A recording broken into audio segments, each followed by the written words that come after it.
நான் ஆட்சிக்கு வந்தால் ஊழல் இருக்காது, லஞ்சம் இருக்காது, நான் ஊழல் செய்யவும் மாட்டேன், ஊழல் செய்பவர்களை அனுமதிக்கவும் மாட்டேன், எனக்கு ஊழல் செய்வதற்கான தேவை இல்லை அப்படின்னு அவர் பேசியிருக்காரு. இது கேட்டா சிரிப்பு தான் வருது. வெளிநாட்டு காரை இறக்குமதி செய்வதிலே ஏமாற்றம் செய்திருக்கின்றார். பல நேரங்களிலே அவர் பல்வேறு விதமான லஞ்ச ஊழல் நடவடிக்கையில அவரே ஈடுபட்டிருக்கிறார். இப்ப அவங்க கட்சி நடக்குது, அவங்க கட்சியில மாவட்ட செயலாளரா போஸ்டிங் வேணுமா? ஊழல் தான், பணம் கொடுத்து தான் போஸ்டிங். டிவிகேல பணம் கொடுத்தா தான் போஸ்டிங். நான் ஊழல் இல்லாத ஆட்சியை கொடுப்பேன்னு சொல்றது மிக வன்மையான கண்டனத்திற்குரியது. முதல்ல ஊழல் இல்லாத கட்சி அவர் கொடுக்கணும். சட்டசபையில சொல்லுகிறார் மு.க. ஸ்டாலின் அவர்கள், திராவிட மாடல் அரசாங்கத்தின் மூலமாக நாங்கள் எல்லா சாதனைகளையும் செய்து விட்டோம், திருப்தியாக இருக்கின்றோம், வாக்குறுதிகளை நிறைவேற்றி விட்டோம், நம்பர் 1 மாநிலமாக தமிழ்நாடு மாறிவிட்டது. எங்க அந்த புழுகு கேட்டிருக்கிறோம், ஆகாச புழுகு கேட்டிருக்கிறோம். அதை விட மிகப்பெரிய புழுகு நம்ம மு.க. ஸ்டாலின் சட்டசபையில புழுகுன புழுகு. நாங்க இந்தியால நம்பர் 1 ஆயிட்டீங்க, நீங்க நம்பர் 1 ஆயிட்டீங்க, நீங்க மிகப்பெரிய பணக்காரரா, நீங்க உங்க குடும்பம் எல்லாம் நம்பர் 1 ஆயிட்டீங்க. உங்க குடும்பம், உங்க மாப்பிள்ளை செய்யக்கூடிய தொழில்கள், உங்கள் மகன் உதயநிதி ஸ்டாலினுடைய திரைப்பட கம்பெனி, உங்க பேரன் இன்பநிதியினுடைய கம்பெனிகள்லாம் நல்ல லாபம். குடியரசு தினம் நாடு முழுவதும் கோலாகலமாக கொண்டாடப்படுகிறது. இந்து மக்கள் கட்சியின் சார்பிலே கொடிகாத்த குமரன் குருதி சிந்திய இந்த திருப்பூர் மண்ணிலே இன்றைக்கு இந்து மக்கள் கட்சியின் சார்பிலே குடியரசு தின விழா, கொடியேற்று விழா மற்றும் தேசிய கொடி அணிவகுப்பு பேரணி ஆகியவை நடைபெற்று இன்றைக்கு திருப்பூர் குமரன் மணி மண்டபத்திலே இன்றைக்கு இந்த குடியரசு தின விழாவை வெகு சிறப்பாக கொண்டாடி கொண்டிருக்கிறோம். இந்த உலகத்திலேயே மிகப்பெரிய ஜனநாயக நாடு. நமக்கு முன்பாக அல்லது நமக்கு பின்பாக சுதந்திரம் பெற்ற நாடுகளில் எல்லாம் இன்றைக்கு குடியரசு இல்லை, மக்களாட்சி இல்லை, ஜனநாயகம் இல்லை. அனைத்து நாடுகளிலும் ராணுவ ஆட்சி நடைபெறுகிறது அல்லது சர்வாதிகார ஆட்சி நடைபெறுகிறது. அந்த நாடுகளே திவாலாகி போய்விட்டது. இலங்கை பொருளாதார ரீதியாக திவால், வங்கதேசத்திலே ராணுவ புரட்சி, அதே போல பாகிஸ்தானிலே, ஆப்கானிஸ்தானிலே, இப்படி நம்முடைய நாட்டை பக்கத்திலே இருக்கக்கூடிய நாடுகளில் எல்லாம் ஜனநாயகம் இல்லை. ஆனால் பாரத நாடு ஒரு மிகப்பெரிய ஜனநாயக நாடாக, ஒரு தேர்ந்தெடுக்கப்பட்ட அரசாங்கம் நல்லாட்சி தந்து கொண்டிருக்கிறது. இந்த உலகத்திலேயே குருநாடாக, திருநாடாக இன்றைக்கு இந்த தேசம் உயர்ந்து நிற்கிறது. மேலும் மேலும் பாரத தேசம் இந்த அகிலத்திற்கு ஒரு முதன்மையான தேசமாக மாற இருக்கின்றது. நம்முடைய பாரத நாடு இப்பொழுது பொருளாதார ரீதியாக ஜப்பானை பின்னுக்கு தள்ளிவிட்டு இன்றைக்கு நாம் உலகத்தினுடைய 3வது மிகப்பெரிய பொருளாதார நாடாக உயர்ந்திருக்கின்றோம். அதே போல ராணுவ வல்லமையிலே தலைச்சிறந்த நாடாக நம்முடைய நாடு மாறி இருக்கிறது. நமக்கு தேவையான ஆயுதங்களை நம்முடைய நாட்டிலேயே உற்பத்தி செய்யக்கூடிய அளவுக்கு இன்றைக்கு நாம் தொழில்நுட்பம் எல்லாம் மேம்படுத்தி இருக்கின்றோம். சந்திர மண்டலத்திற்கு அல்லது செவ்வாய் கிரகத்திற்கு ராக்கெட் அனுப்புவதாக இருந்தாலும் சரி, அல்லது ஒரு சாதாரண விவசாயிக்கு, தொழிலாளிக்கு உதவி செய்வதாக இருந்தாலும் சரி, அனைத்து விஷயத்திலும் பாரத நாடு இன்றைக்கு தலைச்சிறந்த நாடாக இருக்கிறது. அனைவருக்கும் எங்களுடைய குடியரசு தின நல்வாழ்த்துக்களை தெரிவித்துக் கொள்கிறோம். நேற்றைய தினம் தமிழக வெற்றி கழகத்தினுடைய தலைவர் ஜோசப் விஜய் அவர்கள் அவருடைய பேச்சின் பொழுது குறிப்பிடுகிறார், நான் ஆட்சிக்கு வந்தால் ஊழல் இருக்காது, லஞ்சம் இருக்காது, நான் ஊழல் செய்யவும் மாட்டேன், ஊழல் செய்பவர்களை அனுமதிக்கவும் மாட்டேன், எனக்கு ஊழல் செய்வதற்கான தேவை இல்லை அப்படின்னு அவர் பேசியிருக்காரு. இது கேட்டா சிரிப்பு தான் வருது. ஜோசப் விஜய் தன்னுடைய படத்தினுடைய டிக்கெட்டையே குறிப்பிட்ட விலைக்கு விற்காம தன்னுடைய ரசிகர்களுக்கு 3 மடங்கு 4 மடங்கு அதிக விலைக்கு டிக்கெட் விற்கிறார். இப்ப அவருடைய ஜனநாயகன் படத்தினுடைய விழாவை மலேசியாவிலே நடத்திய பொழுது கூட அதிலே கூட மணி லாண்டரிங் ஊழல். ஒரு டிக்கெட்டுக்கு 300 வெள்ளி. அது மட்டுமல்ல, அவருடைய கடந்த கால அந்த வரலாற்றை பார்க்கின்ற பொழுது அவர் வருமான வரித்துறையை ஏமாற்றம் செய்திருக்கின்றார். வெளிநாட்டு காரை இறக்குமதி செய்வதிலே ஏமாற்றம் செய்திருக்கின்றார். பல நேரங்களிலே அவர் பல்வேறு விதமான லஞ்ச ஊழல் நடவடிக்கையில அவரே ஈடுபட்டிருக்கிறார். இப்ப அவங்க கட்சி நடக்குது, அவங்க கட்சியில மாவட்ட செயலாளரா போஸ்டிங் வேணுமா? ஊழல் தான், பணம் கொடுத்து தான் போஸ்டிங். டிவிகேல பணம் கொடுத்தா தான் போஸ்டிங். ஆதவர்ஜுன் மிகப்பெரிய பணக்காரரு, லாட்டரி மாஃபியா, மார்ட்டினுடைய மருமகன். அவர் ஏற்கனவே திமுகவிலே அதற்கான எலெக்ஷன் ஸ்ட்ராட்டஜி அந்த வகுப்பாளராக இருந்தார். அதற்கு பிறகு திருமாவளவன் அவர்களுடைய கட்சியிலே இருந்தார். இப்ப டிவிகேக்கு வந்திருக்கிறார். எல்லாம் பணம் கொடுத்து தான் அங்கே பதவிகள் வாங்கப்படுகிறது. அப்ப இவர் நான் ஊழல் இல்லாத ஆட்சியை கொடுப்பேன்னு சொல்றது மிக வன்மையான கண்டனத்திற்குரியது. முதல்ல ஊழல் இல்லாத கட்சியை அவர் கொடுக்கட்டும். மக்கள் யாரும் ஏமாற வேண்டாம். ஜோசப் விஜய் அவர்களால் லஞ்ச ஊழல் இல்லாத ஆட்சியை தர முடியாது. ஏனென்றால் அவருடைய கட்சியே லஞ்ச ஊழல் கட்சியாக இருக்கிறது. அவருடைய கடந்த கால திரைப்பட வாழ்க்கையும் லஞ்ச ஊழல் நிரம்பியதாக இருக்கிறது. ஆகவே ஊழல் இல்லாத ஆட்சியை ஜோசப் விஜய் கொடுப்பார் என்பது ஒரு வெற்று பேச்சு. அதை வன்மையாக இந்து மக்கள் கட்சி சார்பிலே கண்டிக்கின்றோம். அடுத்து நம்ம முதலமைச்சர் அறிவிச்சிருக்கார், சட்டசபையில சொல்லுகிறார், மு.க. ஸ்டாலின் அவர்கள் திராவிட மாடல் அரசாங்கத்தின் மூலமாக நாங்கள் எல்லா சாதனைகளையும் செய்து விட்டோம், திருப்தியாக இருக்கின்றோம், வாக்குறுதிகளை நிறைவேற்றி விட்டோம், நம்பர் 1 மாநிலமாக தமிழ்நாடு மாறிவிட்டது. எங்க அந்த புழுகு கேட்டிருக்கிறோம், ஆகாச புழுகு கேட்டிருக்கிறோம். அதை விட மிகப்பெரிய புழுகு நம்ம மு.க. ஸ்டாலின் சட்டசபையில புழுகுன புழுகு. எதுலங்க தமிழ்நாடு நம்பர் 1 இருக்குது? சாராய விற்பனையில தமிழ்நாடு நம்பர் 1 இருக்குது. சட்டம் ஒழுங்கு சீர்குலைவுல தமிழ்நாடு நம்பர் 1 இருக்குது.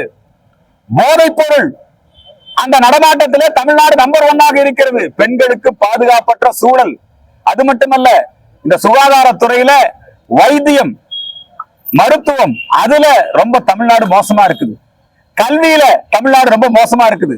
போக்குவரத்து, சாலைகள், நீங்க எங்க போய் பாருங்க, தமிழ்நாட்டுல சாலைகள் எல்லாம் குண்டும் குழியுமாக இருக்கிறது. ஒரு மின் உற்பத்தி திட்டங்கள் கூட செயல்படுத்தப்படவில்லை. ஒரு யூனிட் மின்சாரம் கூட உற்பத்தி செய்யப்படவில்லை இந்த திராவிட மாடல் ஆட்சியில. எனவே நாங்க இந்தியால நம்பர் 1 ஆயிட்டீங்க. நீங்க நம்பர் 1 ஆயிட்டீங்க. நீங்க மிகப்பெரிய பணக்காரரா, நீங்க உங்க குடும்பம் எல்லாம் நம்பர் 1 ஆயிட்டீங்க. உங்க குடும்பம், உங்க மாப்பிள்ளை செய்யக்கூடிய தொழில்கள், உங்கள் மகன் உதயநிதி ஸ்டாலினுடைய திரைப்பட கம்பெனி, உங்க பேரன் இன்பநிதியினுடைய கம்பெனிகள் எல்லாம் நல்ல லாபம். கனிமொழி மற்றும் அவருடைய பினாமிகள் நடத்தக்கூடிய சாராய ஆலைகள் மிகப்பெரிய லாபத்தில் இயங்குது. ரொம்ப திருப்தி ஆயிட்டாராம், நிம்மதியா தூங்குறாராம். உண்மையிலே நீங்க நிம்மதியா தூங்குங்க. நிச்சயமாக வரக்கூடிய தேர்தல்ல இந்த மக்கள் உங்களுக்கு நிரந்தரமாக நீங்க வீட்டிலேயே இருந்தபடி நீங்கள் தூங்கக்கூடிய அந்த ஏற்பாட்டை இந்த மக்கள் செய்வார்கள். மு.க. ஸ்டாலின் அவர்கள் இந்த மக்களை மீண்டும் ஏமாற்றுவதற்காக நாங்க உங்க கனவை சொல்லுங்கன்னு ஒரு திட்டம் ஆரம்பிச்சிருக்காரு. என்ன கனவு? ஊருக்கு போய் எல்லாம் மனு கொடுங்க, நாங்க இந்த பெட்டிக்குள்ள கொண்டு வந்து போடுங்க, நாங்க தேர்தல் முடிஞ்சு ஆட்சிக்கு வந்த உடனே நாங்க இந்த பெட்டியை திறந்து உங்க கோரிக்கைகளை நிறைவேற்றுவோம்னாரு. இன்னை வரைக்கும் அவர் எந்த கோரிக்கையும் நிறைவேற்றல. இப்ப என்னங்கிறாரு? கனவுகளை சொல்லுங்கள், நாங்கள் நிறைவேற்றுகிறோம். எங்களுக்கு என்ன கனவு? லஞ்ச ஊழல் இல்லாத தமிழகம் இருக்கணும், மது இல்லாத தமிழகம் இருக்கணும், போதைப் பொருள் இல்லாத தமிழகம் இருக்கணும், பெண்களுக்கு பாதுகாப்பான தமிழகம் இருக்கணும். அதான் எங்களுடைய கனவு. திருப்பரங்குன்றத்துல தீபம் ஏத்தணும், இதுதான் எங்களுடைய கனவு. இந்த கனவை நீங்கள் நிறைவேற்ற முடியுமா? நீங்கள் பொய்யை சொல்லி மக்களை ஏமாற்ற நினைக்கிறீர்கள். மறுபடியும் இன்னொரு தேர்தல் வாக்குறுதி கொடுக்கிறாரு. என்னன்னா, ஏற்கனவே தேர்தல் வாக்குறுதி நீட்டை ஒழிப்பேன் அப்படின்னாரு. இப்ப நீட்டை ஒழிச்சிட்டாங்க. இப்ப என்னங்கிறாங்கன்னா, மருத்துவத்துறையில உயர் படிப்பு, மாற்று மருத்துவத்திற்கான அந்த படிப்புகளுக்கெல்லாம் நீட் தேர்வு அதை ரத்து செய்ய வேண்டும் அப்படிங்கிறார். மறுபடியும் இவங்க அந்த பழைய வாக்குறுதி ஆரம்பிப்பாங்க. நாங்க ஒரே கையெழுத்துல சாராய கடையை மூடுவோம், நாங்க ஒரே கையெழுத்துல நீட்டை ஒழிப்போம், நாங்க நீங்க நகைக்கடன் அந்த மாதிரி பல்வேறு விதமான கடன்களை எல்லாம் நாங்க ரத்து பண்ணுவோம். இப்படி எல்லாம் பொய்யான வாக்குறுதிகளை கொடுத்து மக்களை ஏமாற்ற நினைக்கின்றார். அது நிச்சயமாக மக்கள் மத்தியில எடுபடாது. வரக்கூடிய மார்ச் 15ஆம் தேதி இந்து மக்கள் கட்சியினுடைய மாநில மாநாடு, பேரணி, பொதுக்கூட்டம், இந்து மக்கள் கட்சியினுடைய தேர்தல் நிலைப்பாடு குறித்து ஆலோசிப்பதற்காக மிகப்பெரிய மாநாடு, இந்து வாக்காளர்களை ஒன்று கூட்டுவதற்கான ஒரு மிகப்பெரிய மாநாடு, இந்துக்களுக்கு இந்த தமிழகத்திலே இழைக்கப்படக்கூடிய அநீதிகளை எதிர்த்து இந்துக்களுடைய கோரிக்கைகளை வலியுறுத்தக்கூடிய மாநாடு மார்ச் 15ஆம் தேதி சென்னை YMCA மைதானத்திலே நடைபெற இருக்கிறது. அந்த மாநாட்டிலே அனைவரும் பங்கேற்றுக் கொள்ள வேண்டும். நம்முடைய இந்த தமிழகத்திலே இந்து மக்கள் கட்சி 234 சட்டமன்ற தொகுதிகளிலும் தேர்தல் பணிக்குழுவை அமைத்து தேர்தல் பணியை நாங்கள் துவக்குகின்றோம். வளமான தமிழகம், வலிமையான பாரதம் அமைந்திட நம்முடைய செயின்ட் ஜார்ஜ் கோட்டை அது வள்ளுவன் கோட்டையாக மாறி பாரத பிரதமர் நரேந்திர மோடியினுடைய நல்லாட்சி இந்த தமிழகத்திலும் உருவாக வேண்டும் என்பதற்காக இந்து மக்கள் கட்சி தேர்தல் பணிகளை துவக்கிவிட்டது என்பதை தெரிவித்துக் கொள்கிறேன். நாளைய தினம் 2006 பூலோக வைகுண்டமான ஸ்ரீரங்கத்திலே அன்றைய திமுக ஆட்சி சட்டவிரோதமாக திராவிடர் கழகத்தின் துணையோடு அங்கே ராஜகோபுரத்தின் முன்பாக கடவுள் மறுப்பு வாசகங்களுடன் கூடிய ஒரு ஈவேரா சிலையை திறக்க முயற்சித்தார்கள். அதை இந்து மக்கள் கட்சி தொண்டர்கள் அகற்றினார்கள். அதன் மீது இந்து மக்கள் கட்சி தொண்டர்கள் மீது பொய் வழக்கு போடப்பட்டது, என் மீது உட்பட. கடந்த 15 வருடங்களுக்கு மேலாக அலைக்கழித்து இப்பொழுது நாளைய தினம் திருச்சி நீதிமன்றத்திலே ஈவேரா சிலை அகற்றப்பட்ட வழக்கிலே தீர்ப்பு கொடுக்க போகிறார்கள். அந்த தீர்ப்பை நாங்கள் எதிர்நோக்கி காத்திருக்கிறோம். நாளைய தினம் ஸ்ரீரங்கம் அந்த ஈவேரா சிலை அகற்றப்பட்ட வழக்கிலே தீர்ப்பு இருக்கிறது. அந்த தீர்ப்பை நாங்கள் ஏற்றுக்கொள்ளுவோம். நீதிமன்றம் அது இடக்கூடிய அந்த தீர்ப்பை ஏற்றுக்கொள்ளுவோம். தொடர்ந்து எங்கெல்லாம் இந்து தெய்வங்களை இழிவுபடுத்தக்கூடிய வகையிலே நாத்திய கல்வெட்டுகளும் ஈவேரா சிலை கோவில்களுக்கு அருகாமையிலும் அமைக்கப்படுகிறதோ அந்த சிலைகளை எல்லாம் அகற்றுவதற்கு ஜனநாயக முறையிலே சட்டப்பூர்வமாக எங்களுடைய போராட்டம் நடைபெறும். இதே இந்த குமரன் மணி மண்டபத்திற்கு முன்பாக வேண்டுமென்றே உள்நோக்கத்தோடு கொண்டு வந்து இங்கே அண்ணா ஈவேரா சிலைகளை வைத்திருக்கிறார்கள். இந்த இடத்தினுடைய முக்கியத்துவத்தை, தேசியத்தினுடைய முக்கியத்துவத்தை குறைக்க வேண்டும் என்பதற்காக திமுக இப்படி ஒரு ஏற்பாடு பண்ணிருக்கு. அந்த சிலைகளை மாற்றி அமைக்க வேண்டும். அதற்கான எங்களுடைய சட்ட போராட்டம், ஜனநாயக அறப்போராட்டம் தொடரும். அனைவருக்கும் குடியரசு தின நல்வாழ்த்துக்கள். நீங்க தான் கேட்கறதா கேட்க. பிப்ரவரி 15ஆம் தேதி திருப்பூர் மாநகரிலே இந்து மக்கள் கட்சியினுடைய மாபெரும் பொதுக்கூட்டம், மாநாடு விளக்க பொதுக்கூட்டம் நடைபெற இருக்கிறது என்பதையும் தெரிவித்துக் கொள்கிறேன். இந்த திருப்பூர் மாநகரத்துல திராவிட முன்னேற்ற கழகம் இரட்டை வேஷம் போடுகிறது. மேயரும் இவங்கதான், எம்எல்ஏவும் இவங்கதான். ஆனா இந்த குப்பை பிரச்சனைக்கு நிரந்தர தீர்வு காணப்படவில்லை. இப்ப திமுக எம்எல்ஏவே போராட்டம் நடத்துறாரு. இதெல்லாம் மக்களை ஏமாற்றுவதற்காக நடக்கக்கூடிய போராட்டம். ஏற்கனவே திருப்பூர் மாநகரத்தினுடைய வளர்ச்சிக்காக நம்முடைய மத்திய அரசு ஸ்மார்ட் சிட்டி திட்டத்தின் கீழே பல கோடி ரூபாய் நிதி ஒதுக்கி இருக்கிறது. அவற்றையெல்லாம் சரியாக பயன்படுத்தாமல் மாநகராட்சியினுடைய நிர்வாகம் ஊழல் நிர்வாகமாக, முறைகேடு நிர்வாகமாக இருக்கிறது. எனவே இந்த பிரச்சனைக்கு வெகு விரைவிலே தீர்வு காண வேண்டும் என்பதை வலியுறுத்தி இந்து மக்கள் கட்சி ஜனநாயக அற வழியிலே செயல்படும் என்பதை தெரிவித்துக் கொள்கிறோம். கூட்டணியிலே இந்து மக்கள் கட்சியை இணைப்பதற்கான முயற்சிகள் நடைபெற்றுக் கொண்டிருக்கிறது. போட்டியிட வாய்ப்பெல்லாம் இல்ல. எங்களுடைய பிரதான நோக்கம் இப்பொழுது இருக்கக்கூடிய இந்த திராவிட மாடல் அரசு, இந்து விரோத அரசு அகற்றப்பட வேண்டும். அதுக்காகத்தான் தேசிய ஜனநாயக கூட்டணி ஐயா எடப்பாடி பழனிசாமி அவர்களுடைய தலைமையிலே மிக வலிமையாக இன்றைக்கு உருவாகி கொண்டிருக்கிறது. ஜோசப் விஜய் ரொம்ப நாள் எதிர்பார்த்தாரு. நாங்க எங்க கூட கூட்டணி சேர்ந்தீங்கன்னா மந்திரி சபையில் இடம் கொடுப்போம் ஆசை காட்டியும் பார்த்தாரு.